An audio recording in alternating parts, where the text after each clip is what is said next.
परम सन्मान जोग जुगो जुग अटल तख्त चबर दे मालक गरीब नवाज सतगुरु धन धन साहिब श्री गुरु ग्रंथ साहिब जी महाराज जी दी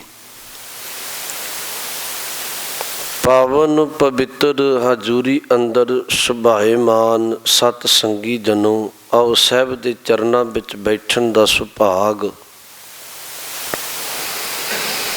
गुरु की कृपा बख्शिश का सदका प्राप्त होया। धन गुरु नानक साहिब जी के प्रकाश पुरब नूं समर्पित कुछ रोज़ आपां गुरु चरणों विच बैठ के केवल धन गुरु नानक साहिब जी के जीवन नूं विचारना। एक बार आप जी गुरु बख्शी फतेह बुलाओ। आखो जी वाहिगुरु जी का खालसा वाहिगुरु जी की फतेह। सतगुरु की पावन बाणी की अपनी बचन ने तीन लोक ने गुरु नानक साहिब तो पहला एक काजी है, एक जोगी है, तीजा एक ब्राह्मण है। सतगुरु ने बाणी विच बचन वरते कहन लगे काजी का काम लोकां दा न्याय करना है। जिवें अज अदालतें याद रखो उदों हथ काजी दे हथ फैसला हुंदा सी। किसी का झगड़ा निबेड़ना जां किसी का कोई भी फैसला कराउना वो काजी दे हथ सी। उदों अदालत काजी सी। धन गुरु नानक साहब ने बाणी विच अपनी बाणी विच बचन वरते कहन लगे वक्त का काजी जिहड़ा वो भी झूठ बोलदा है, मल खांदा है। ब्राह्मण का काम सी धर्म की गल दसना, पर हजूर ने बाणी विच बचन वरतिया ब्राह्मण भी मानो जी घात कर रहा है, वो धर्म की गल नहीं दस रहा। जोगी का काम सी ज्ञान देना। साहब कहन लगे जोगी नूं खुद ही ज्ञान नहीं है।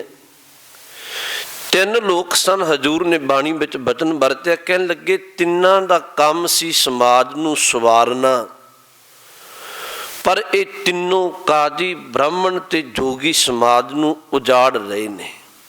मैं बेनती ये तां कह रहा गुरु नानक साहब तो पहलां दा की हाल है। साहब की बाणी विच बचन आउंदा है कहन लगे कादी कूड़ बोल मल खाए, ब्राह्मण नहावे जिया घाए, जोगी जुगत न जाने अंध तीने ओ जाड़े का बंद। ये गुरु ग्रंथ साहिब जी की पावन बाणी का बचन है। साहब कहन लगे तिन्ने उजाड़न ते लगे हुए ने, बसाउण की जगह ते समाज नूं उजाड़ रहे ने। सतगुरु की बाणी विच आपां होर भी बचन पढ़ते हैं। काजी होए रिश्वती लैके वड्डी हक गवाए। काजी भी रिश्वत खोर है। भाई गुरदास जी ने बावन बाणी विच अपनी विच बचन वरते है। कहन लगे इउं समझो भी धरती ते बहुतात विच पापां दा भार वधिया। धरती ने उस अकाल पुरख अगे पुकार कीती, पुकार विचों बख्शिश निकली। कहन लगे सुनी पुकार दातार प्रभ गुरु नानक जग माहे पठाया। गुरु नानक साहब जी का प्रकाश होना। एक पल मैं तुहानूं बेनती कह दियां, बहुत ध्यान नाल सुनियो। एक जिला अमृतसर साहिब, तहसील तरन ताਰਨ। जे तुसी साहब गुरु नानक साहब की पिछोकड़ नूं वेखो, तहसील तरन ताਰਨ साहब दे विच एक पिंड पैंदा पट्ठे बिंड। बड़े ध्यान नाल सुनियो, पट्ठे बिंड। पट्ठे बिंड विच गुरु नानक साहब जी दे पुरखे एक नारायण राम बेदी गुरु नानक साहब जी का पड़दादा है। ਉੱਥੋਂ ਦੇ ਇਹਨਾਂ ਦਾ ਵਸੇਵਾ ਹੈ। ਰਾਮ ਨਾਰਾਇਣ ਬੇਦੀ ਦੇ ਘਰ ਇੱਕ ਪੁੱਤਰ ਦਾ ਜਨਮ ਹੋਇਆ, ਸ਼ਿਵ ਰਾਮ ਬੇਦੀ, ਜਿਹੜਾ ਗੁਰੂ ਨਾਨਕ ਸਾਹਿਬ ਜੀ ਦਾ ਦਾਦਾ ਹੈ। ਸ਼ਿਵ ਰਾਮ ਬੇਦੀ ਦੇ ਘਰ ਦੋ ਪੁੱਤਰਾਂ ਦਾ ਜਨਮ ਹੋਇਆ, ਇੱਕ ਮਹਿਤਾ ਕਾਲੂ ਜੀ, ਇੱਕ ਭਾਈ ਲਾਲੂ ਜੀ। ਇੱਕ ਵਾਰ ਫਿਰ ਧਿਆਨ ਦੇ ਕੇ ਇਹ ਗੱਲ ਬਹੁਤੀ ਅਸੀਂ ਖਿਆਲ ਵਿੱਚ ਨਹੀਂ ਕਰਦੇ। ਰਾਏ ਭੋਏ ਦੀ ਤਲਵੰਡੀ ਤੇ ਬਾਅਦ ਵਿੱਚ ਮਹਿਤਾ ਕਾਲੂ ਜੀ ਗਏ ਹੈ। ਜ਼ਿਲ੍ਹਾ ਅੰਮ੍ਰਿਤਸਰ ਸਾਹਿਬ, ਤਹਿਸੀਲ ਤਰਨ ਤਾਰਨ ਵਿੱਚ ਇੱਕ ਪਿੰਡ ਪੈਂਦਾ ਪੱਠੇ ਬਿੰਡ। ਇਸ ਪਿੰਡ ਵਿੱਚ ਇੱਕ ਬਜ਼ੁਰਗ ਜਿਹਦਾ ਨਾਮ ਰਾਮ ਨਾਰਾਇਣ ਬੇਦੀ, ਉਹਦੇ ਅਗਾਂਹ ਪੁੱਤਰ ਸ਼ਿਵ ਰਾਮ ਬੇਦੀ। ਸ਼ਿਵ ਰਾਮ ਬੇਦੀ ਦੇ ਘਰ ਦੋ ਪੁੱਤਰ ਮਹਿਤਾ ਕਾਲੂ ਜੀ ਤੇ ਭਾਈ ਲਾਲੂ ਜੀ। ਸੌਖਾ ਥੋੜਾ ਧਿਆਨ ਵਿੱਚ ਕਰੂੰ। ਗੁਰੂ ਨਾਨਕ ਸਾਹਿਬ ਜੀ ਦੇ ਪੜਦਾਦੇ ਦਾ ਨਾਮ ਰਾਮ ਨਾਰਾਇਣ ਬੇਦੀ ਹੈ, ਇਹਦੇ ਦਾਦੇ ਦਾ ਨਾਮ ਸ਼ਿਵ ਰਾਮ ਬੇਦੀ ਤੇ ਦਾਦੀ ਦਾ ਨਾਮ ਬੀਬੀ ਬਨਾਰਸੀ।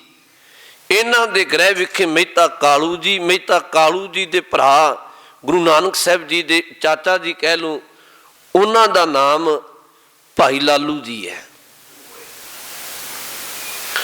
ਮਹਿਤਾ ਕਾਲੂ ਜੀ ਪੜ੍ਹੇ ਲਿਖੇ ਸਨ।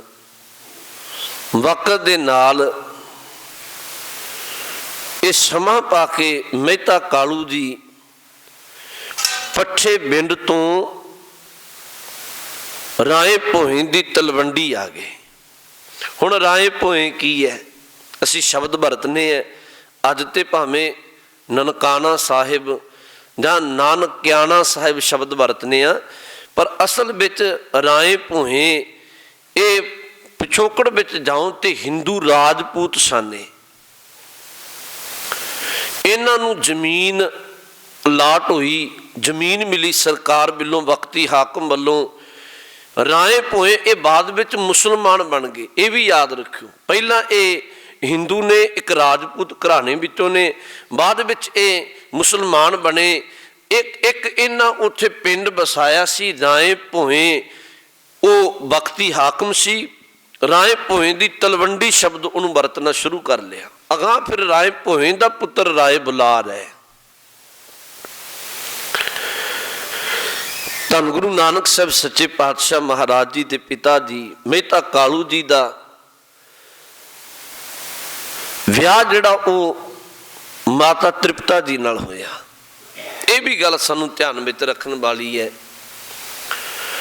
ਮਾਤਾ ਤ੍ਰਿਪਤਾ ਜੀ ਦਾ ਜਿਹੜਾ ਪਿਛੋਕੜ ਹੈ, ਜਿਹੜਾ ਪੇਕਾ ਘਰ ਹੈ, ਲਾਹੌਰ ਵਿੱਚ ਇੱਕ ਪਿੰਡ ਪੈਂਦਾ, ਪਿੰਡ ਚਾਹਲ, ਅੱਜ ਕੱਲ੍ਹ ਪਾਕਿਸਤਾਨ ਵਿੱਚ ਹੈ।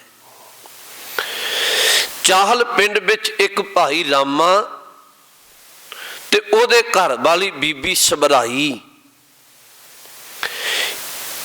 ਭਾਈ ਰਾਮਾ, ਬੀਬੀ ਸਬਰਾਈ, ਇਹਨਾਂ ਦੇ ਗ੍ਰਹਿ ਵਿਖੇ 3 ਬੱਚਿਆਂ ਦਾ ਜਨਮ ਹੋਇਆ, ਜਿਨ੍ਹਾਂ ਵਿੱਚੋਂ ਸਭ ਤੋਂ ਵੱਡੀ ਮਾਤਾ ਤ੍ਰਿਪਤਾ ਜੀ ਹੈ।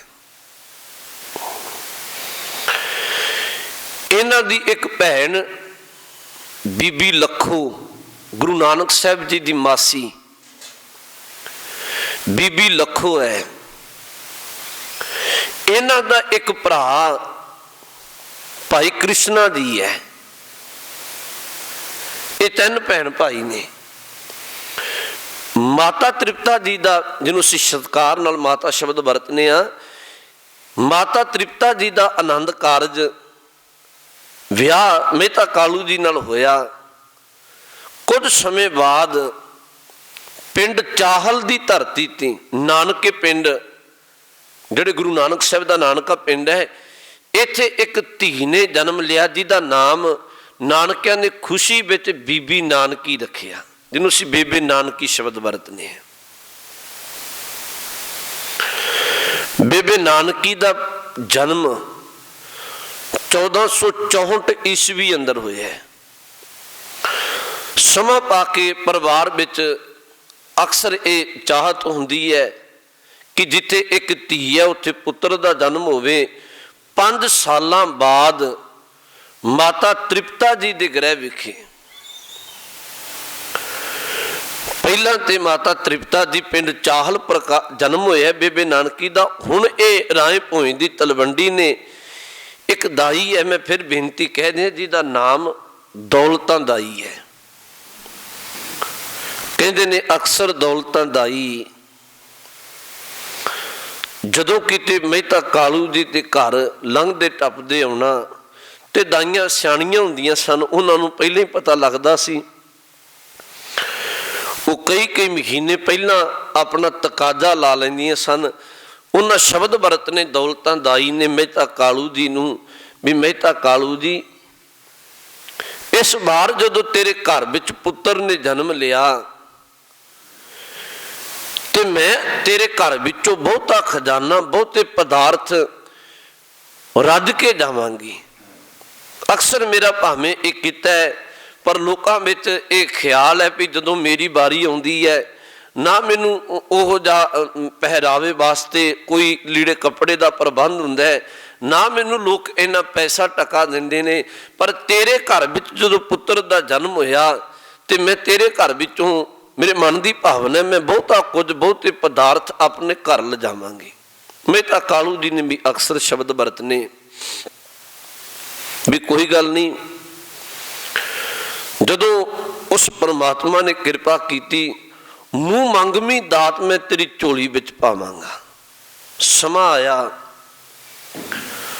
माता तृप्ता जी के घर उस दाई नूं बुलाया गया जिसका नाम दौलतां दाई है। दौलतां दाई आई 1469 ईस्वी नूं अमृत वेले गुरु नानक साहब जी का प्रकाश होया।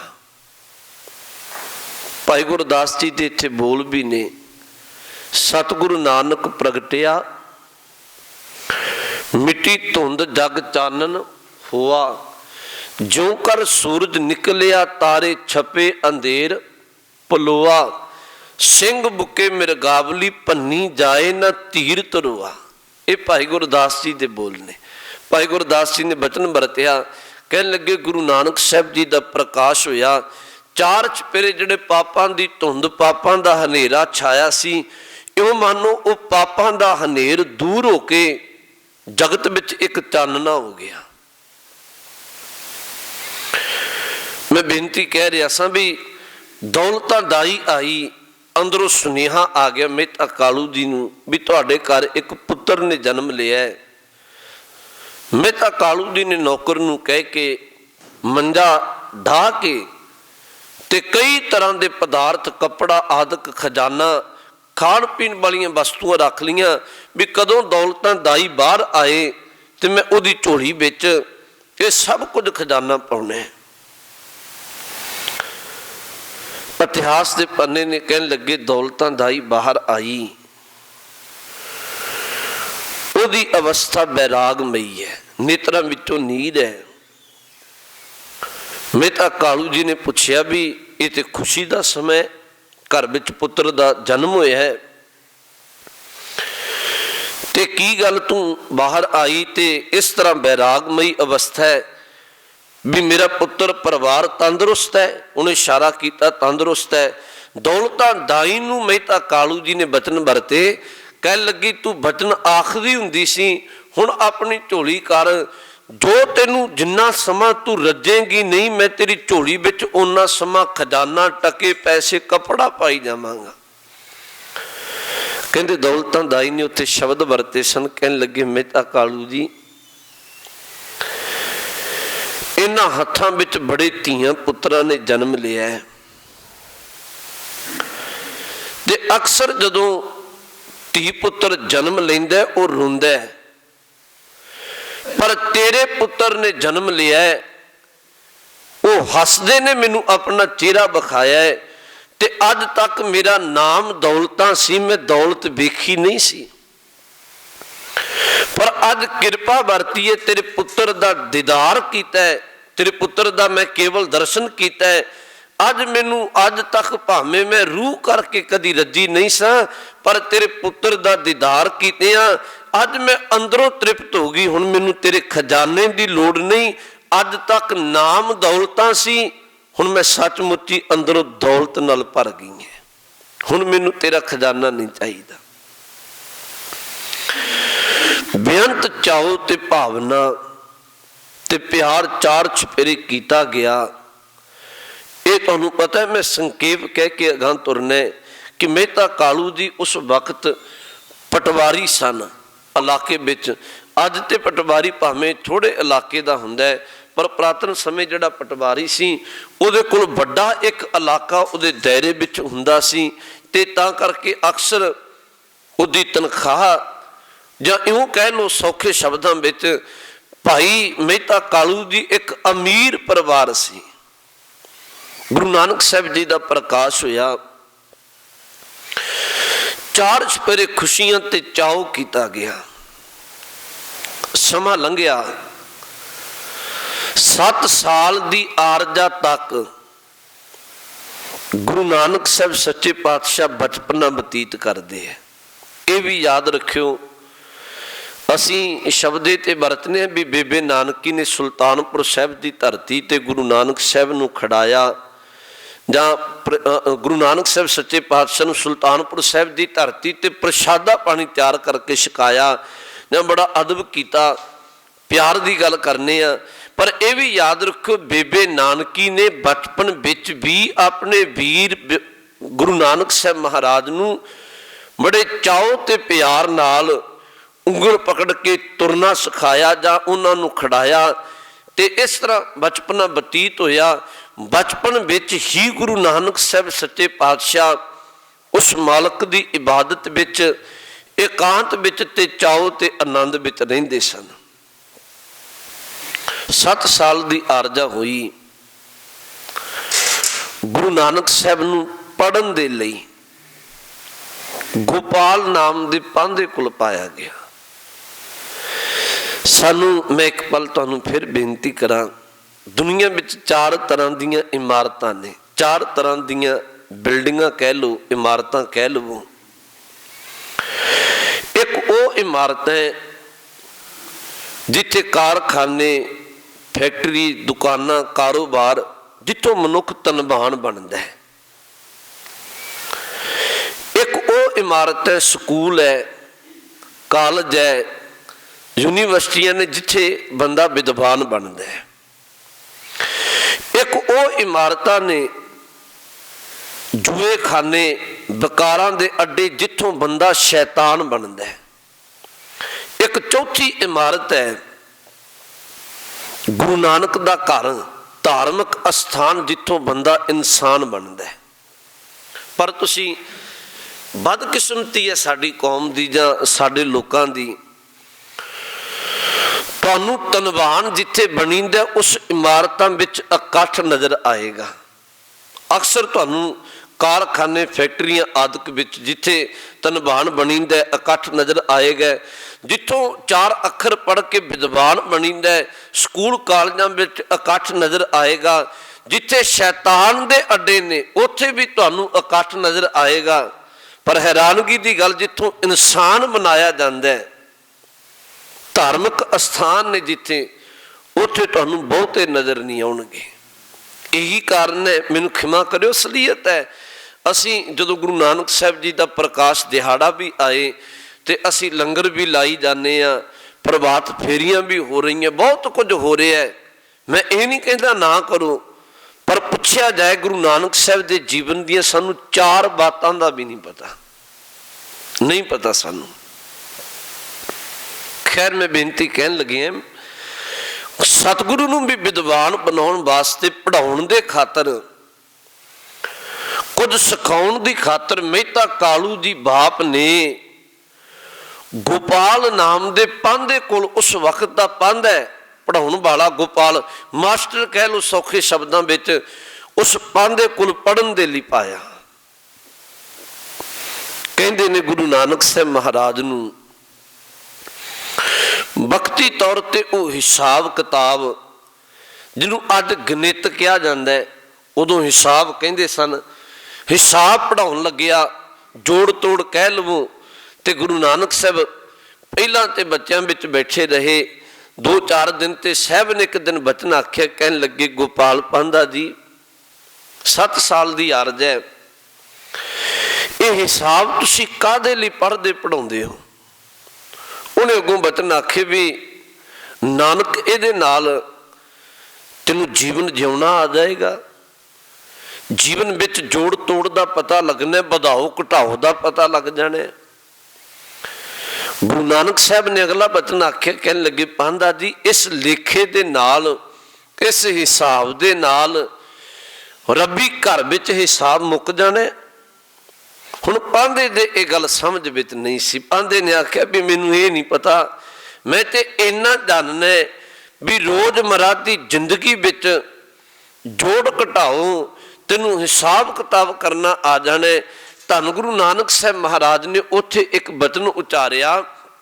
ਮਹਾਰਾਜ ਨੇ ਬਚਨ ਆਖਿਆ, ਕਹਿਣ ਲੱਗੇ ਪਾਂਧਾ ਜੀ ਯਾਦ ਰੱਖ ਇਸ ਦੁਨਿਆਵੀ ਹਿਸਾਬ ਕਿਤਾਬ ਦੇ ਨਾਲ ਰੱਬੀ ਘਰ ਵਿੱਚ ਲੇਖਾ ਨਹੀਂ ਮੁੱਕਣਾ। ਸਾਰੀ ਜ਼ਿੰਦਗੀ ਤੂੰ ਬੜੇ ਵਿਦਿਆਰਥੀਆਂ ਨੂੰ, ਬੜੇ ਬੱਚਿਆਂ ਨੂੰ ਪੜ੍ਹਾਇਆ ਹੈ, ਆ ਮੈਂ ਤੈਨੂੰ ਰੱਬੀ ਘਰ ਦਾ ਵੀ ਉਹ ਲੇਖਾ ਪੜ੍ਹਾ ਦਿਆਂ ਜਿਸ ਲੇਖੇ ਨਾਲ ਤੇਰਾ ਰੱਬ ਦੇ ਘਰ ਤੂੰ ਸੁਰਖਰੂ ਹੋ ਜਾਏਗਾ। ਸਤਿਗੁਰੂ ਨੇ ਉੱਥੇ ਇੱਕ ਬਚਨ ਉਚਾਰਿਆ। ਇਹ ਗੁਰਬਾਣੀ ਦਾ ਸ਼ਬਦ ਹੈ ਤੇ ਇਹਦੇ ਅਰਥ ਵੀ ਸਾਨੂੰ ਧਿਆਨ ਵਿੱਚ ਕਰ ਲੈਣੇ ਚਾਹੀਦੇ ਨੇ। ਮਹਾਰਾਜ ਨੇ ਕਿਹਾ ਜਾਲ ਮੋਹ ਕਸ ਮਸ ਕਰ ਮਤ ਕਾਗਦ ਕਰ ਸਾਰ, ਭਾਉ ਕਲਮ ਕਰ ਚਿੱਤ ਲਖਾਰੀ, ਗੁਰ ਪੁੱਛ ਲਿਖ ਵਿਚਾਰ, ਲਿਖ ਨਾਮ ਸਾਲਾ ਲਿਖ ਲਿਖ ਅੰਤ ਨ ਪਾਰਾ ਬਾਰ। ਬਾਬਾ ਇਹ ਲੇਖਾ ਲਿਖ ਜਾਣ, ਜਿੱਥੇ ਲੇਖਾ ਮੰਗੀਐ ਤਿੱਥੇ ਹੋਏ ਸੱਚਾ ਨਿਸ਼ਾਨ। ਅੱਜ ਵੀ ਜਿਹੜਾ ਸੰਸਾਰੀ ਮਨੁੱਖ ਹੈ ਨਾ, ਅੱਜ ਵੀ ਆਪਾਂ ਸਾਰੇ ਦੁਨਿਆਵੀ ਹਿਸਾਬ ਕਿਤਾਬ ਤੇ ਅਸੀਂ ਬੜਾ ਨੋਟ ਕਰਕੇ ਰੱਖਦੇ ਹਾਂ ਕਿ ਸਾਲ ਭਰ ਵਿੱਚ ਕੀ ਕਮਾ ਲਿਆ, ਕੀ ਖਾ ਲਿਆ, ਕੀ ਆਮਦਨ ਹੋ ਗਈ ਤੇ ਕਿੰਨਾ ਖਰਚ ਹੋ ਗਿਆ। ਮੈਨੂੰ ਖਿਮਾ ਕਰਿਓ, ਗੁਰੂ ਗ੍ਰੰਥ ਸਾਹਿਬ ਜੀ ਦੀ ਬਾਣੀ ਦੇ ਮੁਤਾਬਕ ਅਸੀਂ ਆਪਣੀ ਜੀਵਨ ਦਾ ਹਿਸਾਬ ਕਦੇ ਨਹੀਂ ਲਾਉਂਦੇ। ਸਾਡੇ ਕਦੇ ਵੀ ਖਿਆਲ ਵਿੱਚ ਨਹੀਂ ਹੈ, ਨਾ ਹੀ ਬਹੁਤਾ ਖਿਆਲ ਹੈ। ਇਹ ਵੀ ਨਾਲ ਹੈ ਵੀ ਸਾਡੀ ਇੱਧਰ, ਜਿਵੇਂ ਸਤਿਗੁਰੂ ਨੇ ਬਾਣੀ ਵਿੱਚ ਇੱਕ ਬਚਨ ਕਿਹਾ ਨਾ, ਕਹਿਣ ਲੱਗੇ ਬੰਦਾ ਆਹਰ, ਬੰਦਾ ਉਦਮ ਬਹੁਤ ਕਰਦਾ ਹੈ ਤੇ ਸੰਸਾਰ ਉਦਮ ਕਰ ਰਿਹਾ ਹੈ। ਜਦੋਂ ਦੀ ਸੁਰਤ ਸੰਭਾਲੀ ਅਸੀਂ ਖਾਣ ਪੀਣ ਪਹਿਨਣ ਦੇ ਲਈ ਬੜੇ ਉਦਮ ਕੀਤੇ, ਪਰ ਗੁਰੂ ਸਾਹਿਬ ਨੇ ਬਾਣੀ ਵਿੱਚ ਇੱਕ ਬਚਨ ਕਿਹਾ, ਕਹਿਣ ਲੱਗੇ ਇੱਕ ਉਦਮ ਜਿਹੜਾ ਅਸੀਂ ਕਰਨਾ ਸੀ ਜਿਹਦੇ ਨਾਲ ਸਾਡਾ ਭਲਾ ਹੋਣਾ ਸੀ, ਉਹ ਉਦਮ ਕਰਨਾ ਤੇ ਦੂਰ ਦੀ ਗੱਲ, ਉਧਰ ਸਾਡਾ ਖਿਆਲ ਵੀ ਨਹੀਂ ਹੈ। ਬਾਣੀ ਦਾ ਬੋਲ ਹੈ ਆਹਰ ਸਭ ਕਰਦਾ ਫਿਰੈ, ਆਹਰ ਇੱਕ ਨਾ ਹੋਏ। ਕਹਿੰਦੇ ਆਹਰ ਦਾ ਅਰਥ ਹੁੰਦਾ ਉਦਮ। ਕਹਿਣ ਲੱਗੇ ਉਦਮ ਬੰਦਾ ਬਹੁਤ ਕਰ ਰਿਹਾ ਹੈ, ਆਹਰ ਸਭ ਕਰਦਾ ਫਿਰੈ, ਆਹਰ ਇੱਕ ਨਾ ਹੋਏ। ਨਾਨਕ ਜਿਤ ਆਹਰ ਜਗ ਉਧਰੈ, ਬਿਰਲਾ ਬੂਝੈ ਕੋਏ। ਜਿਸ ਉਦਮ ਨਾਲ ਬੰਦੇ ਤੇਰਾ ਭਲਾ ਹੋਣਾ ਸੀ, ਉਸ ਉਦਮ ਨੂੰ ਤੇ ਸਮਝਦਾ ਹੀ ਕੋਈ ਹੈ।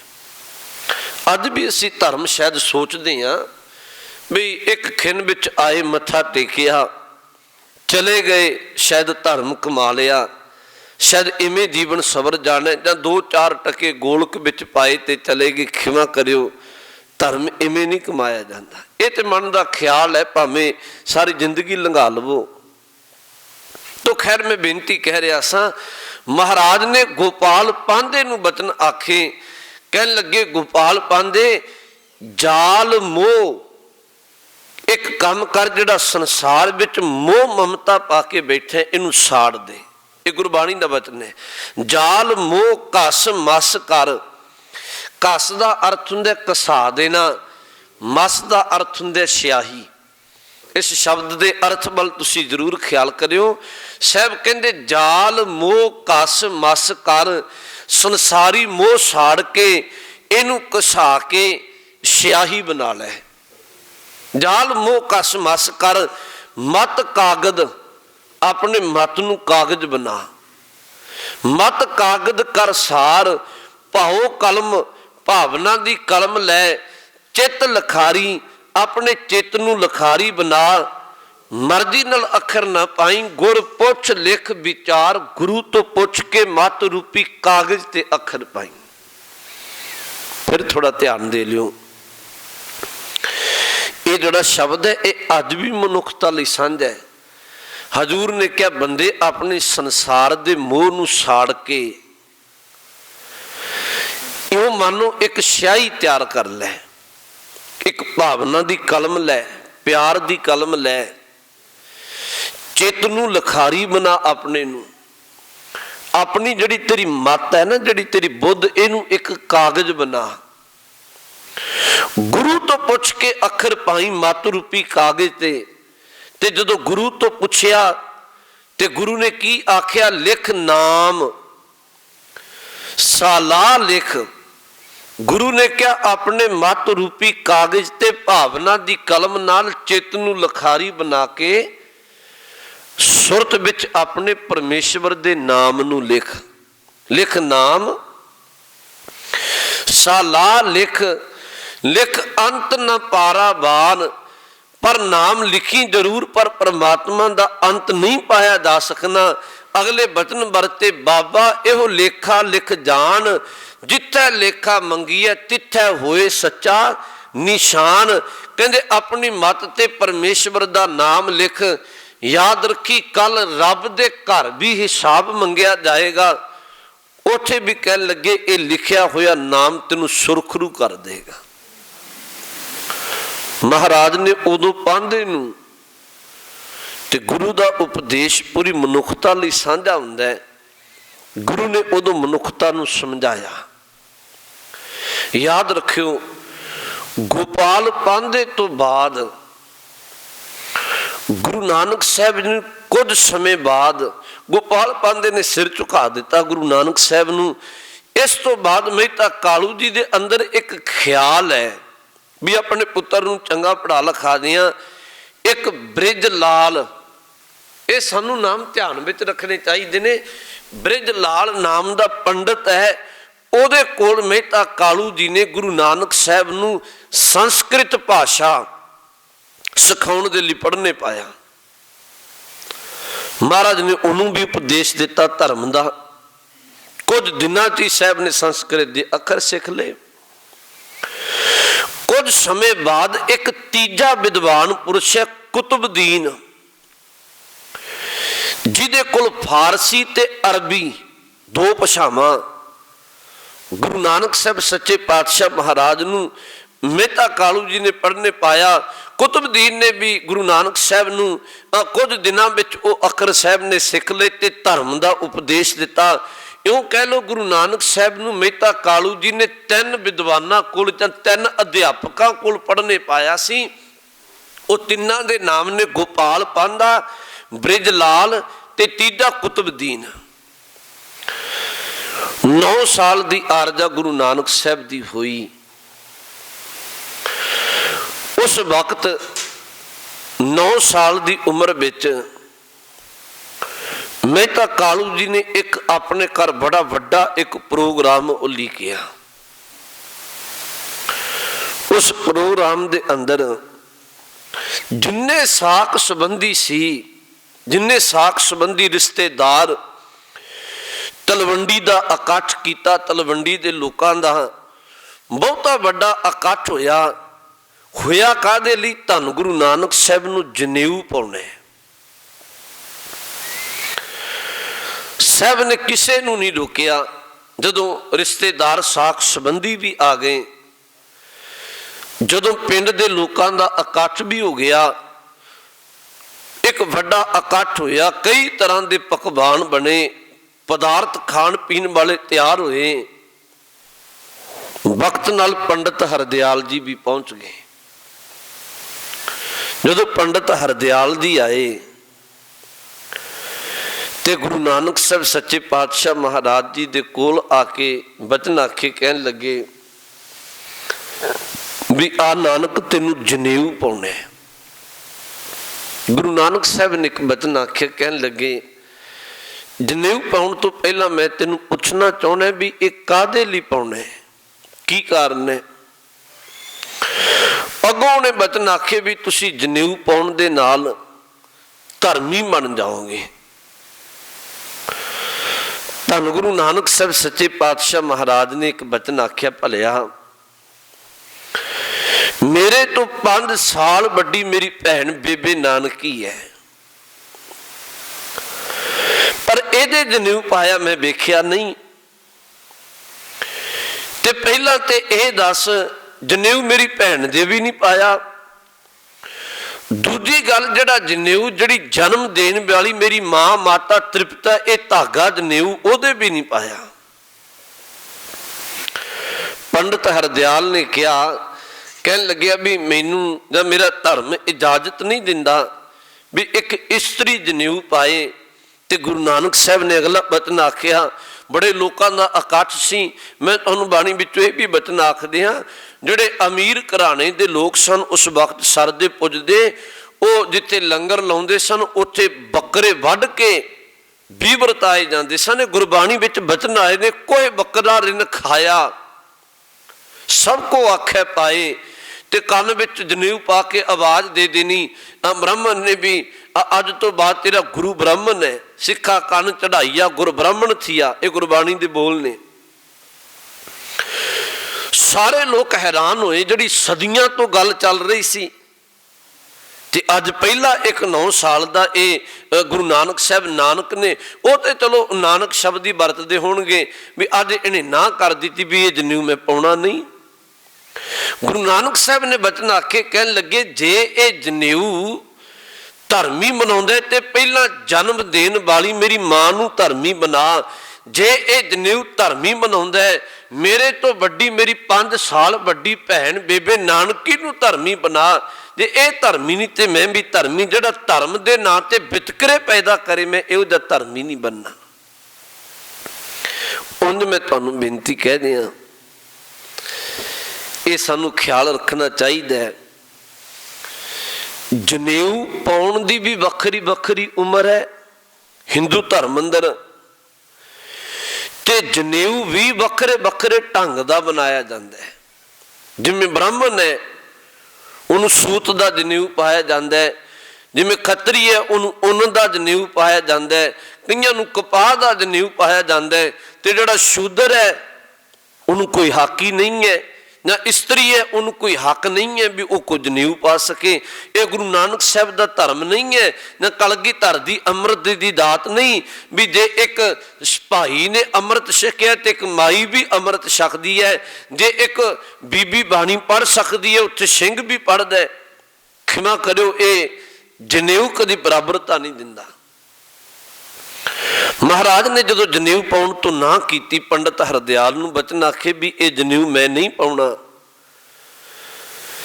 ਤਾਂ ਗੁਰੂ ਨਾਨਕ ਸਾਹਿਬ ਨੂੰ ਚਾਰ ਚੁਫੇਰੇ ਬੜੀ ਹੈਰਾਨਗੀ। ਬੜੇ ਸਿਆਣੇ ਲੋਕ ਜਿਹੜੇ ਉਸ ਵਕਤ ਦੇ ਚਿੱਟੇ ਦਾੜੇ ਹੋਣਗੇ, ਉਹਨਾਂ ਨੇ ਕਿਹਾ ਵੀ ਹੋਣਾ ਵੀ ਕਿਉਂ ਨਹੀਂ ਪਾਉਂਦਾ, ਇਹ ਤੇ ਸਦੀਆਂ ਤੋਂ ਪਾਉਂਦੇ ਆ ਰਹੇ ਹਾਂ ਆਪਾਂ।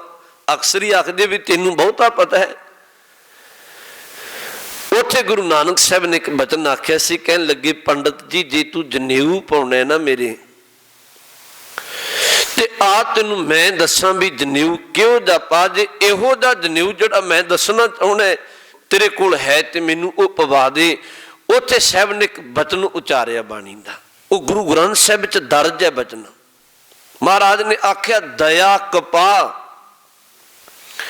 ਸੰਤੋਖ ਸੂਤ ਜਤ ਗੰਢੀ ਸਤ ਵੱਟ, ਇਹੋ ਜਨੇਊ ਜੀ ਕਾ ਹਈ ਤੇ ਪਾਂਡੇ ਘੱਟ, ਨਾ ਇਹੋ ਟੁੱਟੈ ਨਾ ਮਨ ਲੱਗੈ, ਨਾ ਇਹੋ ਜਲੇ ਨਾ ਜਾਏ, ਧਨ ਸੋ ਮਾਨਸ ਨਾਨਕਾ ਜੋ ਗੱਲ ਚੱਲੇ ਪਾਏ। ਇਹ ਗੁਰਬਾਣੀ ਦਾ ਸ਼ਬਦ ਹੈ।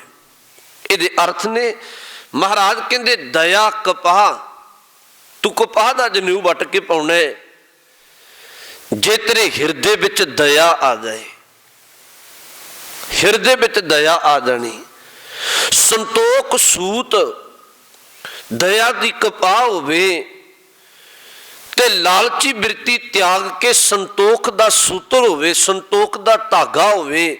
ਦਇਆ ਕਪਾਹ ਸੰਤੋਖ ਸੂਤ ਜਤ ਗੰਢੀ, ਉਹਨੂੰ ਜਤ ਦੀਆਂ ਗੰਢਾਂ ਦਿੱਤੀਆਂ ਹੋਣ। ਸਤ ਵੱਟ, ਉਹਨੂੰ ਸੱਚ ਦਾ ਵੱਟ ਚਾੜਿਆ ਹੋਵੇ। ਇਹ ਜਨੇਊ ਜੀ ਕਾ ਹਈ ਤੇ ਪਾਂਡੇ ਘੱਟ, ਇਹੋ ਜਿਹਾ ਜਨੇਊ ਹੈ, ਭਾਵ ਜਿਹਦੇ ਵਿੱਚ ਦਇਆ ਵਰਤਦੀ ਹੋਵੇ, ਜਿਹਦੇ ਵਿੱਚ ਸੰਤੋਖ ਹੋਵੇ, ਜਿਹਦੇ ਵਿੱਚ ਜੱਤ ਹੋਵੇ, ਜਿਹਦੇ ਵਿੱਚ ਸੱਤ ਹੋਵੇ, ਇਹ ਜਿਹਾ ਜਨੇਊ ਹੈ ਤੇ ਮੈਨੂੰ ਪਾ ਦੇ। ਮਹਾਰਾਜ ਨੇ ਆਖਿਆ ਨਾ ਇਹੋ ਟੁੱਟੈ, ਨਾ ਮਲ ਲੱਗੈ, ਨਾ ਇਹੋ ਜਲੈ ਨਾ ਜਾਏ, ਨਾ ਇਸ ਧਾਗੇ ਜਨੇਊ ਨੇ ਟੁੱਟਣੇ। ਹਿਰਦੇ ਦੀ ਦਇਆ ਟੁੱਟਦੀ ਨਹੀਂ, ਹਿਰਦੇ ਦਾ ਸੰਤੋਖ ਅੰਤਰ ਆਤਮੇ ਇਹ ਜਨੇਊ ਪਾਇਆ ਹੋਵੇ ਤੇ ਫਿਰ ਇਹ ਕਦੀ ਬਿਨਸਦਾ ਨਹੀਂ। ਨਾ ਇਹੋ ਟੁੱਟੈ ਨਾ ਮਲ ਲੱਗੈ, ਨਾ ਇਹੋ ਜਲੈ ਨਾ ਜਾਏ। ਸਾਹਿਬ ਗੁਰੂ ਨਾਨਕ ਸਾਹਿਬ ਨੇ ਆਖਿਆ ਧਨ ਸੋ ਮਾਨਸ ਨਾਨਕਾ, ਜੋ ਗੱਲ ਚੱਲੇ ਪਾਏ। ਉਹ ਧਨ ਨੇ ਜਿਹੜੇ ਆਪਣੇ ਹਿਰਦੇ ਦੇ ਅੰਦਰ ਇਹੋ ਜਿਹਾ ਜਨੇਊ ਪਾ ਕੇ ਰੱਖਦੇ ਨੇ। ਸਤਿਗੁਰੂ ਨੇ ਇੱਥੇ ਵੀ ਉਹਨਾਂ ਲੋਕਾਂ ਨੂੰ ਉਪਦੇਸ਼ ਦਿੱਤਾ, ਬਖਸ਼ਿਸ਼ ਕੀਤੀ ਮਹਾਰਾਜ ਨੇ। ਇੱਥੇ ਸਮਾਂ ਬਣਿਆ, ਸਾਨੂੰ ਚੇਤਾ ਰੱਖਣਾ ਚਾਹੀਦਾ ਹੈ, ਬੇਬੇ ਨਾਨਕੀ ਦਾ ਵਿਆਹ ਮਹਿਤਾ ਕਾਲੂ ਜੀ ਨੇ। ਸਾਨੂੰ ਖੁਦ ਗੱਲਾਂ ਬੜੀਆਂ ਸਮਝਣ ਦੀ ਲੋੜ ਹੈ ਵੀ ਸੁਲਤਾਨਪੁਰ ਲੋਧੀ ਕੀਤਾ ਸੀ। ਸੁਲਤਾਨਪੁਰ ਲੋਧੀ ਹੈ ਨਾ ਜਿਹੜਾ, ਇਹ ਪਹਿਲਾਂ ਤੋਂ ਹੀ ਲੈ ਕੇ ਇੱਕ ਵੱਡਾ ਸ਼ਹਿਰ ਰਿਹਾ। ਯਕੀਨ ਜਾਣੋ, ਸ਼ਾਹਜਹਾਂ ਦੇ ਦੋ ਪੁੱਤਰ, ਸ਼ਾਹਜਹਾਂ ਦੇ ਦਾਰਾ ਸ਼ਿਕੋ ਤੇ ਔਰੰਗਜ਼ੇਬ ਸੁਲਤਾਨਪੁਰ ਸਾਹਿਬ ਦੀ ਧਰਤੀ ਤੇ ਪੜ੍ਹਦੇ ਰਹੇ ਨੇ। ਇੱਥੋਂ ਦਾ ਜਿਹੜਾ ਹਾਕਮ ਸੀ ਉਹ ਦੌਲਤ ਖਾਂ ਸੀ ਸੁਲਤਾਨਪੁਰ ਸਾਹਿਬ ਦਾ। ਦੌਲਤ ਖਾਂ ਦੇ ਨੌਕਰੀ ਕਰਦਾ ਹੈ ਭਾਈ ਜੈ ਰਾਮ, ਤੇ ਮਹਿਤਾ ਕਾਲੂ ਜੀ ਪਟਵਾਰੀ ਸਨ। ਕੁਦਰਤੀ ਵਕਤ ਅਜਿਹਾ ਸੀ ਵੀ ਉਦੋਂ ਉਹ ਵੀ ਸਰਕਾਰੀ ਦਰਬਾਰੇ ਮਹਿਤਾ ਕਾਲੂ ਜੀ ਪਟਵਾਰੀ ਸਨ, ਤੇ ਮਹਿਤਾ ਕਾਲੂ ਦੀ ਦੇਖ ਰੇਖ ਵਿੱਚ ਸਨ ਭਾਈ ਜੈ ਰਾਮ ਜੀ। ਦੂਜਾ ਪੱਖ ਹੋਰ ਵੀ ਹੈ, ਚਲੋ ਇਹ ਸਾਰੇ ਨਾਮ ਤੁਸੀਂ ਚੇਤੇ ਰੱਖ ਲਵੋ। ਜਿਹੜਾ ਰਾਏ ਬੁਲਾਰ ਹੈ, ਰਾਏ ਭੋਇੰ ਦੀ ਤਲਵੰਡੀ ਦਾ ਹਾਕਮ ਹੈ ਜਿਹੜਾ, ਉਹ ਗੁਰੂ ਨਾਨਕ ਸਾਹਿਬ ਜੀ ਦੀ ਅਜ਼ਮਤ, ਗੁਰੂ ਨਾਨਕ ਸਾਹਿਬ ਦੀ ਰਹਿਮਤ ਨੂੰ ਮਾਨ ਚੁੱਕਿਆ। ਤੇ ਰਾਏ ਬੁਲਾਰ ਦਾ ਵੀ ਸੰਬੰਧ ਦੌਲਤ ਖਾਨ ਨਾਲ ਸੀਗਾ, ਵਕਤੀ ਹਾਕਮ ਸਨ ਦੋਨੋਂ। ਤੇ ਇਸੇ ਗੱਲ ਨੂੰ ਸਾਰੀ ਨੂੰ ਮੱਦੇ ਨਜ਼ਰ ਰੱਖਦਿਆਂ ਜਿਹੜਾ ਭਾਈ ਜੈ ਰਾਮ ਸੀ ਉਹ ਦੇਖਿਆ ਤੇ ਪਰਖਿਆ ਹੋਇਆ ਸੀ। ਸਮੇਂ ਦੇ ਨਾਲ ਰਾਏ ਬੁਲਾਰ ਨੇ ਵਿੱਚ ਪੈ ਕੇ ਦੌਲਤ ਖਾਨ ਦੀ ਵੀ ਸਲਾਹ ਮਸ਼ਵਰਾ ਕਰਕੇ ਬੇਬੇ ਨਾਨਕੀ ਦਾ ਵਿਆਹ ਭਾਈ ਜੈ ਰਾਮ ਜੀ ਨਾਲ ਕੀਤਾ ਗਿਆ ਸੁਲਤਾਨਪੁਰ ਸਾਹਿਬ ਦੀ ਧਰਤੀ ਤੇ। ਤੁਸੀਂ ਗੁਰੂ ਨਾਨਕ ਸਾਹਿਬ ਜੀ ਦੇ ਜੀਵਨ ਦੀਆਂ ਉਹ ਗਥਾਵਾਂ ਵੀ ਸੁਣਦੇ ਹੋ ਵੀ ਸਤਿਗੁਰੂ ਮਹਾਰਾਜ ਬਚਪਨ ਵਿੱਚ ਮੱਝਾਂ ਚਾਰਨ ਵੀ ਘੱਲਿਆ। ਬਾਪ ਨੇ ਹੀ ਸੋਚਿਆ ਵੀ ਉਦੋਂ ਮੱਝਾਂ ਚਾਰਨਾ ਵੀ ਇੱਕ ਕਿੱਤਾ ਹੁੰਦਾ ਸੀ। ਅਮੀਰ ਘਰਾਣੇ ਦੇ ਲੋਕਾਂ ਕੋਲ ਚੰਗੀਆਂ ਮੱਝਾਂ, ਚੰਗੇ ਪਸ਼ੂ ਰੱਖੇ ਹੁੰਦੇ ਸਨ। ਪਰ ਗੁਰੂ ਨਾਨਕ ਸਾਹਿਬ ਨੇ ਉੱਥੇ ਵੀ ਜ਼ਿਮੀਂਦਾਰ ਦੇ ਖੇਤ ਵਿੱਚੋਂ ਮੱਝਾਂ ਨੇ ਚਰ ਲਿਆ। ਉਹਨੇ ਸ਼ਿਕਾਇਤ ਕੀਤੀ। ਗੁਰੂ ਨਾਨਕ ਸਾਹਿਬ ਨੇ ਆਖਿਆ ਜ਼ਿਮੀਂਦਾਰ ਇਸੇ ਵਿੱਚ ਹੀ ਬਰਕਤ ਪਏਗੀ, ਰਹਿਮਤਾਂ ਵਰਤ ਗਈਆਂ। ਮਹਿਤਾ ਕਾਲੂ ਜੀ ਨੇ ਸੋਚਿਆ ਇਹ ਇਸ ਕਿੱਤੇ ਵਿੱਚ ਨਹੀਂ ਲੱਗਦਾ। ਫਿਰ ਉਹਨਾਂ ਸੋਚਿਆ ਵੀ ਵਪਾਰ ਹੀ ਕਰ ਲਵੇ। ਉਸ ਵਕਤ 20 ਰੁਪਏ ਦੇ ਕੇ ਜਦੋਂ ਗੁਰੂ ਨਾਨਕ ਸਾਹਿਬ ਨੂੰ ਵਪਾਰ ਲਈ ਘੱਲਿਆ ਤੇ ਗੁਰੂ ਨਾਨਕ ਸਾਹਿਬ ਜੀ ਨੇ ਉਹ ਵਪਾਰ ਵੀ, ਤੁਹਾਨੂੰ ਪਤਾ ਵੀ ਲੋੜਵੰਦਾਂ ਨੂੰ, ਭੁੱਖੇ ਫਕੀਰ ਲੋਕਾਂ ਨੂੰ ਪ੍ਰਸ਼ਾਦਾ ਪਾਣੀ ਛਕਾ ਦਿੱਤਾ। ਤੇ ਮਹਿਤਾ ਕਾਲੂ ਜੀ ਬੜੇ ਨਾਰਾਜ਼ ਹੋਏ ਵੀ ਇਹ ਤੇ ਸਭ ਕੁਝ ਘਰ ਦਾ ਉਜਾੜੀ ਜਾ ਰਿਹਾ ਹੈ। ਦਿਨੋਂ ਦਿਨ ਇਹ ਆਮ ਤੇ ਲੋਕਾਂ ਦੇ ਬੱਚੇ ਘਰ ਦਾ ਕੁਝ ਸਵਾਰਦੇ ਨੇ, ਇਹ ਵਿਗਾੜਦਾ, ਕਿਸੇ ਕੰਮ ਵਿੱਚ ਸਫਲ ਨਹੀਂ ਹੋ ਰਿਹਾ। ਤੇ ਵਕਤ ਪਾ ਕੇ ਮਹਿਤਾ ਕਾਲੂ ਜੀ ਕਈ ਵਾਰੀ ਬਾਪ ਹੋਣ ਦੇ ਨਾਤੇ ਆਪਣੇ ਪੁੱਤਰ ਨੂੰ ਝਿੜਕਦਾ ਹੈ, ਕਿਉਂਕਿ ਬਾਪ ਹੈ, ਅਕਸਰ ਬਾਪ ਦਾ ਹੱਕ ਹੁੰਦਾ ਹੈ। ਰਾਏ ਬੁਲਾਰ ਹੈ ਨਾ ਜਿਹੜਾ, ਉਹ ਕਈ ਵਾਰੀ ਮਹਿਤਾ ਕਾਲੂ ਜੀ ਨੂੰ ਆਖਦਾ, ਮਹਿਤਾ ਕਾਲੂ ਜੀ ਤੂੰ ਇਹਨੂੰ ਝਿੜਕਿਆ ਨਾ ਕਰ। ਜੇ ਤੈਨੂੰ ਲੱਗਦਾ ਨਾ ਵੀ ਤੇਰੇ ਘਰ ਵਿੱਚੋਂ ਕੁਝ ਵਿਗਾੜਦਾ ਹੈ ਤੇ ਤੂੰ ਮੇਰੇ ਖਜ਼ਾਨੇ ਵਿੱਚੋਂ ਲੈ ਜਾ ਕਰ। ਪਰ ਅਕਸਰ ਬਾਪ ਹੀ ਹੁੰਦਾ ਹੈ। ਉਹ ਸੰਸਾਰੀ ਬਿਰਤੀ ਸੀ ਮਹਿਤਾ ਕਾਲੂ ਜੀ, ਉਹਨੇ ਝਿੜਕਣਾ। ਬੇਬੇ ਨਾਨਕੀ ਦਾ ਵਿਆਹ ਹੋ ਚੁੱਕਿਆ ਸੀ। ਰਾਏ ਬੁਲਾਰ ਨੇ ਇੱਕ ਦਿਨ ਸਲਾਹ ਕਰ ਲਈ ਬੇਬੇ ਨਾਨਕੀ ਨਾਲ ਵੀ ਬੇਬੇ ਇਵੇਂ ਝਿੜਕਾਂ ਪੈਂਦੀਆਂ ਤੇ ਨਹੀਂ ਤੇ ਮਹਿਤਾ ਕਾਲੂ ਗੁਰੂ ਨਾਨਕ ਸਾਹਿਬ ਦੀ ਰਹਿਮਤ ਨੂੰ ਸਮਝਦਾ, ਇਹ ਤੇ ਕੇਵਲ ਆਪਣਾ ਪੁੱਤਰ ਸਮਝ ਕੇ ਝਿੜਕਦਾ। ਕਿਉਂ ਨਾ ਵੀ ਜੇ ਮੈਂ ਗੁਰੂ ਨਾਨਕ ਸਾਹਿਬ ਨੂੰ ਤੁਹਾਡੇ ਕੋਲ ਘੱਲ ਦਿਆਂ ਸੁਲਤਾਨਪੁਰ ਸਾਹਿਬ ਦੀ ਧਰਤੀ ਤੇ ਭਾਈਆ ਜੈ ਰਾਮ ਨੌਕਰੀ ਕਰਦੇ ਨੇ ਦੌਲਤ ਖਾਂ ਦੇ ਮੋਦੀ ਖਾਨੇ ਵਿੱਚ, ਤੇ ਇਹਨਾਂ ਨੂੰ ਵੀ ਉੱਥੇ ਕੋਈ ਨੌਕਰੀ ਦਵਾ ਦਿੰਦੇ ਆ। ਇਵੇਂ ਸਲਾਹ ਕਰਕੇ ਰਾਏ ਬੁਲਾਰ ਨੇ ਗੁਰੂ ਨਾਨਕ ਸਾਹਿਬ ਸੱਚੇ ਪਾਤਸ਼ਾਹ ਮਹਾਰਾਜ ਨੂੰ ਰਾਏ ਭੋਏ ਦੀ ਤਲਵੰਡੀ ਤੋਂ ਸੁਲਤਾਨਪੁਰ ਸਾਹਿਬ ਦੀ ਧਰਤੀ ਤੇ ਬੇਬੇ ਨਾਨਕੀ ਕੋਲ ਘੱਲਿਆ। ਰਾਏ ਬੁਲਾਰ ਦੇ ਨੇਤਰਾਂ ਵਿੱਚੋਂ ਜਦੋਂ ਤੋਰਨ ਲੱਗੇ, ਪਿੰਡ ਤੋਂ ਬਾਹਰ ਤੱਕ ਤੋਰਨ ਆਏ। ਇਤਿਹਾਸ ਕਹਿੰਦਾ ਬੜੀ ਭਾਵਨਾ ਵਾਲਾ ਸ਼ਰਧਾਲੂ ਪੁਰਸ਼ ਸੀ, ਗੁਰੂ ਨਾਨਕ ਸਾਹਿਬ ਤੇ ਅਕੀਦਾ ਰੱਖਣ ਵਾਲਾ। ਉਹਦੇ ਨੇਤਰਾਂ ਵਿੱਚੋਂ ਨੀਰ ਆਇਆ। ਉਹਨੇ ਬਚਨ ਵੀ ਆਖੇ, ਕਹਿਣ ਲੱਗੇ ਗੁਰੂ ਨਾਨਕ ਸਾਹਿਬ ਮੇਰੀ ਮਜਬੂਰੀ ਹੈ, ਉਹਦੇ ਤੇ ਤੁਹਾਡੇ ਕਰਕੇ ਇਹ ਤਲਵੰਡੀ ਵਸਦੀ ਹੈ, ਪਰ ਇਵੇਂ ਰੋਜ਼ਾਨਾ ਦੀਆਂ ਝਿੜਕਾਂ ਉਹ ਵੀ ਮੇਰੇ ਤੋਂ ਸਹਾਰੀਆਂ ਨਹੀਂ ਜਾਂਦੀਆਂ। ਪਰ ਇੱਕ ਬਚਨ ਮੇਰੇ ਨਾਲ ਕਰਕੇ ਜਾਓ, ਜਦੋਂ ਮੇਰੇ ਅੰਦਰ ਬਹੁਤੇ ਦਰਸ਼ਨਾਂ ਦੀ ਤਾਂਘ ਪੈਦਾ ਹੋਵੇ ਉਦੋਂ ਆ ਕੇ ਮੈਨੂੰ ਦਰਸ਼ਨ ਦੇ ਕੇ ਨਿਵਾਜਣਾ। ਤੁਸੀਂ ਕਿਤੇ ਰਾਏ ਬੁਲਾਰ ਦੇ ਜੀਵਨ ਨੂੰ ਪੜ੍ਹ ਕੇ ਵੇਖੋਗੇ, ਵਕਤ ਵਕਤ ਤੇ ਗੁਰੂ ਨਾਨਕ ਸਾਹਿਬ ਉਹਦੀ ਖਿੱਚ ਦੇ ਮਾਰਿਆਂ ਉਹਨੂੰ ਦੀਦਾਰ ਦੇਣ ਆਉਂਦੇ ਸਨ। ਗੁਰੂ ਨਾਨਕ ਸਾਹਿਬ ਜੀ ਸੁਲਤਾਨਪੁਰ ਸਾਹਿਬ ਦੀ ਧਰਤੀ ਤੇ ਗਏ। ਬੇਬੇ ਨਾਨਕੀ ਦੇ ਘਰ ਟਿਕਾਣਾ ਕੀਤਾ।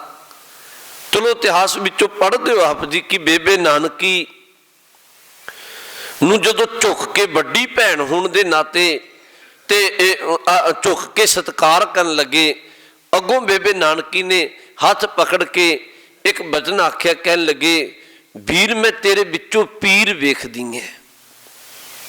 ਗੁਰੂ ਨਾਨਕ ਸਾਹਿਬ ਨੇ ਆਖਿਆ ਤੂੰ ਵੱਡੀ ਹੈ, ਮੈਂ ਤੈਨੂੰ ਤਾਂ ਸਤਿਕਾਰ ਕਰਕੇ ਝੁਕਣਾ ਹੈ। ਗੁਰੂ ਨਾਨਕ ਸਾਹਿਬ ਨੂੰ ਆਖਿਆ ਭਾਵੇਂ ਮੈਂ ਵੱਡੀ ਐ ਪਰ ਮੈਨੂੰ ਤੇਰੀ ਰਹਿਮਤ ਦਾ ਪਤਾ ਹੈ। ਇੱਥੇ ਗੁਰੂ ਨਾਨਕ ਸਾਹਿਬ ਨੇ ਮੋਦੀ ਖਾਨਾ ਚਲਾਇਆ, ਨੌਕਰੀ ਲਵਾ ਦਿੱਤੀ ਭਾਈ ਜੈ ਰਾਮ ਨੇ। ਮੋਦੀ ਖਾਨਾ ਕੀ ਹੈ ਇਹ ਵੀ ਥੋੜਾ ਧਿਆਨ ਵਿੱਚ ਕਰ ਲਵੋ।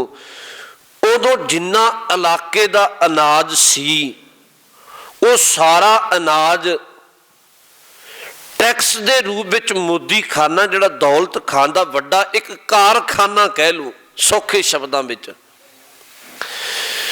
ਜਿੰਨਾ ਅਨਾਜ ਸੀ ਸਰਕਾਰੀ ਦਰਬਾਰੇ ਦਾ ਤੇ ਜਾਂ ਜਿਹੜਾ ਲੋਕ ਟੈਕਸ ਦਿੰਦੇ ਸਨ ਉਹ ਮੋਦੀ ਖਾਨੇ ਵਿੱਚ ਆਉਂਦਾ ਸੀ।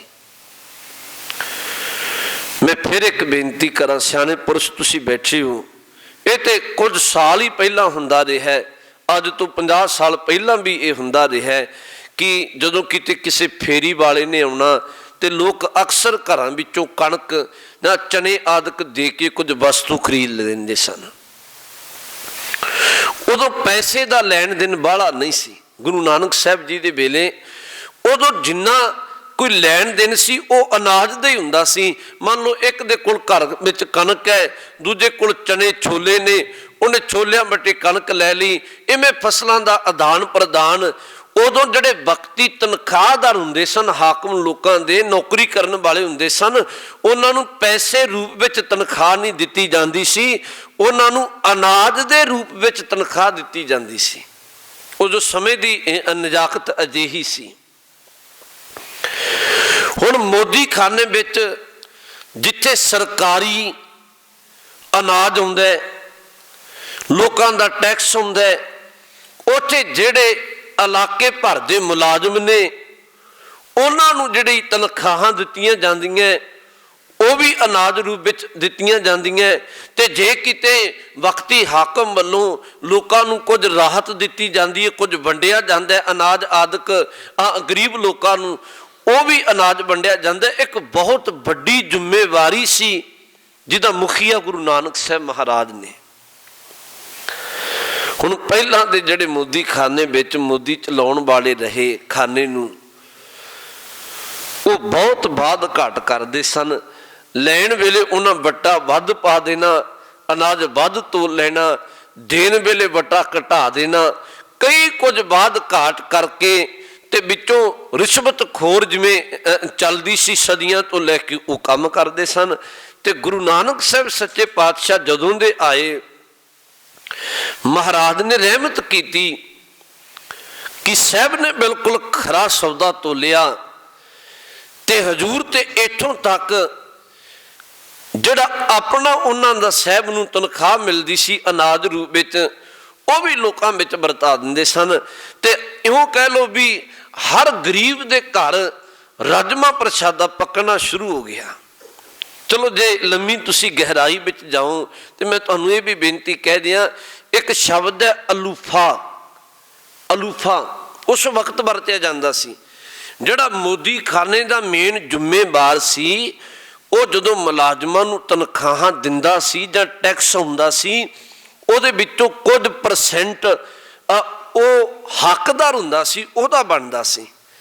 ਜਿਵੇਂ ਅੱਜ ਦੀ ਭਾਸ਼ਾ ਵਿੱਚ ਸਮਝਣਾ ਹੋਵੇ ਤੇ ਜਿਵੇਂ ਕਹਿੰਦੇ ਨੇ ਵੀ ਇਹਦੇ ਵਿੱਚੋਂ ਇੰਨੇ % ਮੇਰਾ ਕਿਉਂਕਿ ਮੈਂ ਜ਼ਿੰਮੇਵਾਰ ਹਾਂ ਲੈਣ ਦੇਣ ਦਾ, ਉਵੇਂ ਉਹ ਅਲੂਫਾ ਸ਼ਬਦ ਸੀ ਉਸ ਵਕਤ ਗੁਰੂ ਨਾਨਕ ਸਾਹਿਬ ਦੇ ਹਿੱਸੇ। ਇਉਂ ਕਹਿ ਲਵੋ ਜਿੱਥੇ ਤਨਖਾਹ ਤੇ ਸਾਹਿਬ ਦੀ ਹੁੰਦੀ ਸੀ ਉੱਥੇ ਅਲੂਫਾ ਵੀ ਹੁੰਦਾ ਸੀ, ਪਰ ਸਤਿਗੁਰੂ ਮਹਾਰਾਜ सब कुछ ही वो लोड़वंदां विच वरता दिंदे सन।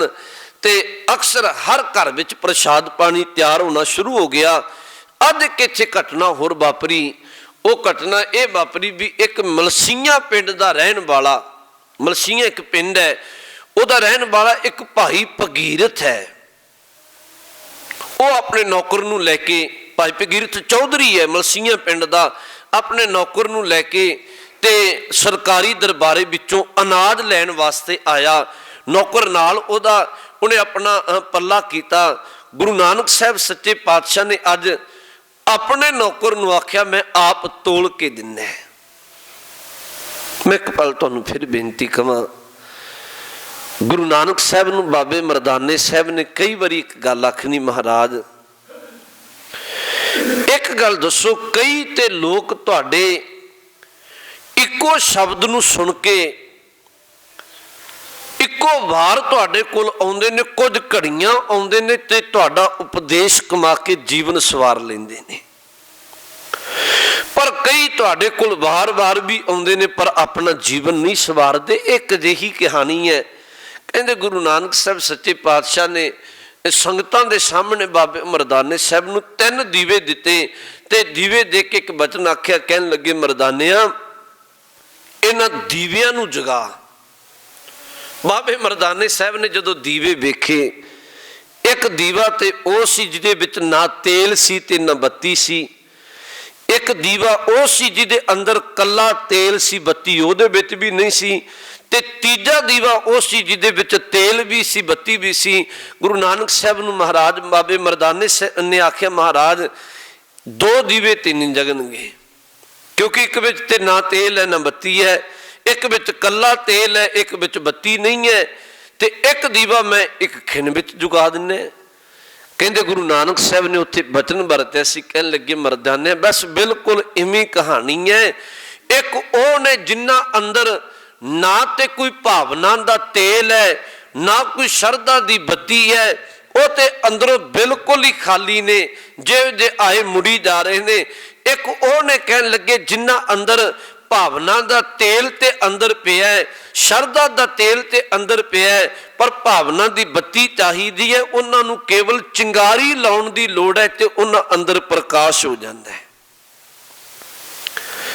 मैं फिर बेनती करा, जदों मलसीआं दा रहन वाला भाई भगीरथ आया, गुरु नानक साहब ने अज अपने हथी तोलना शुरू किया। उन्होंने भांडे भर के तोल के पाया, पा रहे ने ते रसना तो एक शब्द कह रहे हैं। सियाणे बजुर्ग ते बैठे ने। पुरातन समय जदों आम ही अक्सर तो लिखते बहुत घट सन, लिखते बहुत घट सन, तोलना ते भांडा भर के पाया ते रसना तो लोग अक्सर कहते सन एक एक एक, फिर दूजा भांडा पाया 2 2, इस तरह शब्द वरतते सन भी भुल ना जाइए। गुरु नानक साहब ने उन्होंने भांडे तोल के पाए, रसना तो बार बार एक शब्द वरत रहे ने, अगों ने भगीरथ ने आख्या महाराज गिनती 7 ते पहुंच गई है ते तुसी 1 ते खलोते हो। महाराज ने दूजा शब्द 7 वरतिया। फिर भांडे भर के पा रहे ने अनाज दे ते फिर शब्द 7 वरत रहे ने। उन्हें अगों वचन आख्या महाराज गिनती अगां वध गई। साहब ने तीजा शब्द 13 वरतिया ते तोल के भांडे पा रहे ने 13 शब्द वरत रहे ने। भगीरथ ने अगों आख्या भी बस करो। उन्हें अपनी वो पल्ला गंढ बन्नी तुरन लग्या ते गुरु नानक साहब नूं कहन लग्या महाराज तुहानूं एक बेनती करा। साहब ने आख्या दसो। कहन लग्या मेरी मनो तुसी मोदी खाना छड्ड दिओ क्योंकि जिमें तुसी तोलदे हो उवें तुसी बोलदे नहीं, जिमें तुसी बोलदे हो उवें तुसी तोलदे नहीं। जे इवें तुसी तोलदे रहे ते मैनू पूर्ण यकीन है भगीरथ ने आख्या तुसी मोदी खाना उजाड़ दोगे। मोदी खाना उजड़ गया, ये हाकम दौलत खाना मोदी खाना है, ये सिर ते शहर बसदा है। जिमें तुसी 13 करके तोलदे हो ना इवें ये सारा शहर ही उजड़ जाना है। क्यों तुसी बर्बाद करदे हो। गुरु नानक साहब ने उत्थे वचन आखे सन। कहन लगे भगीरथ तेनू समझ नहीं है, याद रख 13 कह के ते वसीदा है बंदा उजड़दा उदों जदों कोई मेरे मेरे दी रट लाउंदा है। महाराज ने आख्या जिहड़ा एक है मैं ताई उहनूं 7 कह रहा वही सच्चा है, जिहड़ा 7 है उहनूं दुनिया पुकार के 13 कहे ते वसीदा है। कह लगे भगीरथ गुरु नानक साहब जी के चरणों में बह गया। उन्हें गुरु चरणों में बैठ के लम्मा समा गुरु की मत धारण करके गुरु नानक दे घर दा सिख बन गया। साहब कृपा करे। ये तो अगली लड़ी आप कल रोज विचारांगे।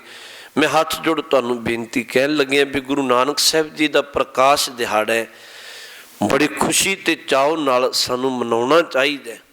असी मनाइए पर हाथ जोड़ बेनती यह है भी गुरु नानक साहब जी की सिक्ख्या, गुरु नानक साहब का उपदेश गुरु चरणों में बह के असी सुनीए ताई सानू पता लग सकना है, ताही असी किसी नूं दस सकांगे भी असी गुरु नानक साहब के सिख हैं। कल रोज तो मैं बेनती कह दिया भी गुरु तेग बहादुर साहब जी का शहीदी दिहाड़ा है तो आप गुरु तेग बहादुर साहब जी के शहीदी दिहाड़े विच संबंध विच ही आप गुरु तेग बहादुर साहब जी के जीवन नूं विचारांगे। परसों रोज तो इसे लड़ी नूं आप मुढ़ तो आरंभी इसे कारण है भी साहब का प्रकाश पिछोकड़ की है। इसे लड़ी नूं आप अगां तोरांगे। आप यतन करियो ते होरनां नूं गुरु चरनां विच पहुँचायो तां जो सिख दा कर्म है आप जपै अवरै नाम जपावै।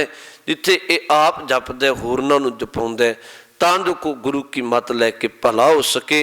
अज इन्नियां को बेनतियां प्रवान पुल चुकदी खिमा। वाहिगुरू जी का खालसा।